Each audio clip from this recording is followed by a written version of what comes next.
Bangkok మియన్మార్లో భూకంపం విలయం సృష్టించింది. భూగర్భంలో మార్పులు జరిగే క్రమంలో భూకంపాలు వస్తాయని భూగర్భ మరియు సముద్ర అధ్యయన శాస్త్రవేత్త కేఎస్ఆర్ మూర్తి అన్నారు. గతంలో కూడా ఆ ప్రాంతంలో అనేక భూకంపాలు వచ్చాయని, తాజా భూకంపం ప్రభావం భారతదేశంపై ఏమాత్రం ఉండబోదు అంటున్న సైంటిస్ట్ కేఎస్ఆర్ మూర్తితో మా ప్రతినిధి Anil face to face.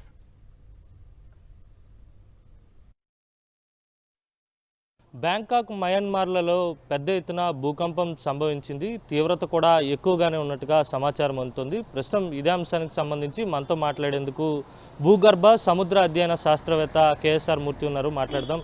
Sir, ఇంత పెద్ద ఎత్తున భూకంపం సంభవించడానికి గల కారణం ఏంటి? అసలు ఏమేంటి? ఈ మయన్మారు, బ్యాంకాక్ ఆ ఏరియాలు టెక్టానికల్గా ఒక పిక్యులర్ సెటప్లో ఉన్నాయండి. అక్కడ ముఖ్యంగా మనం భూకంపాల యొక్క భూకంప శాస్త్రానికి అనుగుణంగా మనం చెప్పుకోవాలి అంటే, అక్కడ ఒక టెక్టానిక్ ప్లేటు ఇంకో టెక్టానిక్ ప్లేట్ కిందకి వెళ్తుంది. ఫర్ ఎగ్జాంపుల్ అంటే అక్కడ జరుగుతుంది ఏంటంటే, ఒక ఇండియన్ ప్లేటు బర్మీస్ ప్లేట్ కిందకి వెళ్తుంది. మనకు తెలుసు, మన ఈ ప్రపంచం భూగోళం అంతా అక్కడ రకరకాల ప్లేట్లు ఉన్నాయి. ఈ ప్లేట్లు కదులుతూ ఉంటాయి. Australian Pacific plate, Antarctic plate, ఇలాగా మనకి ఈ కదలికలో ఏమిటవుతుందంటే, ఒక ప్లేటు తగులుకుంటూ ఉంటాయి. హిమాలయాల దగ్గరేమో ఆ రెండు తగులుకోవడం వల్లనే మనకి హిమాలయాలు రైజ్ అవుతున్నాయి.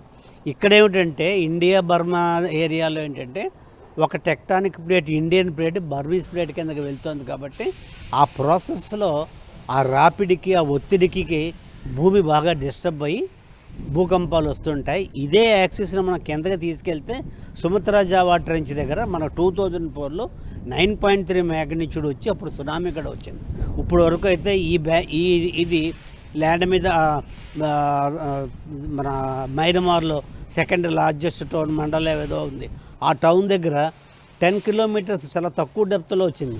ఎప్పుడైతే ఒక భూకంపం తక్కువ డెప్త్లో వచ్చి దాని తీవ్రత ఎక్కువ ఉంటుందో దానిలో వచ్చే నష్టం ఎక్కువ ఉంటుంది.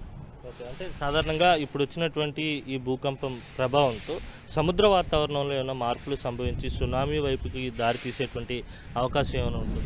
అలా ఉండదండి. ఎందుకంటే సునామీ రావాలంటే కొన్ని ప్రత్యేకమైన కారణాలు అంటూ ఉండాలి.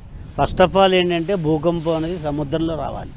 ఆ సముద్రంలో వచ్చిన భూకంపంలో కూడా నేల కింద, సముద్రంలో ఉన్న కింద నేల ఉంటుంది, ఆ నేల కింద తక్కువ డెప్త్లో రావాలి. దాని మ్యాగ్నిట్యూడ్ చాలా ఎక్కువ ఉండాలి. పైన ఒక 3-4 కిలోమీటర్స్ వాటర్ కాలం ఉండాలి. ఆ భూకంపంలో ఏమిటవుతుంది, వాటర్ అంతా పైకి వచ్చి ఆ వాటర్ అలా ట్రావెల్ చేస్తుంటే సునామీ వస్తుంది. మనకి సుమత్రా ఎర్త్క్వేక్ మూలాన 2004లో వచ్చింది. ఇక్కడ ఆ సిచ్యుయేషన్ లేదు. ఇక్కడ ఇప్పటి వరకు కూడా అది అసలు సముద్రంలో రాలేదు. తర్వాత ఏమో సునామీ వచ్చిన సునామీ వార్నింగ్ అది సంకేతాలు కూడా మనకు ఇప్పటి వరకు ఏమీ రాలేదు. ఇది మొత్తం మీద మయన్మార్ అలాగే థాయిలాండ్, బ్యాంకాక్లో వచ్చినటువంటి భూకంపం తీవ్రత అధికంగానే ఉంది. మరికొన్ని ట్రిమ్మర్స్ కూడా ఉండేటువంటి అవకాశం ఉంటుంది. అది ఒక ప్రక్రియలో భాగంగా జరుగుతుందని చెప్పి సముద్ర మరియు భూగర్భ అధ్యయన శాస్త్రవేత్త కేఎస్ఆర్ మూర్తి స్పష్టం చేస్తున్నారు. వీడియో జర్నలిస్ట్ శంకర్తో కలిసి అనిల్, సాక్షి టీవీ, విశాఖ నుంచి.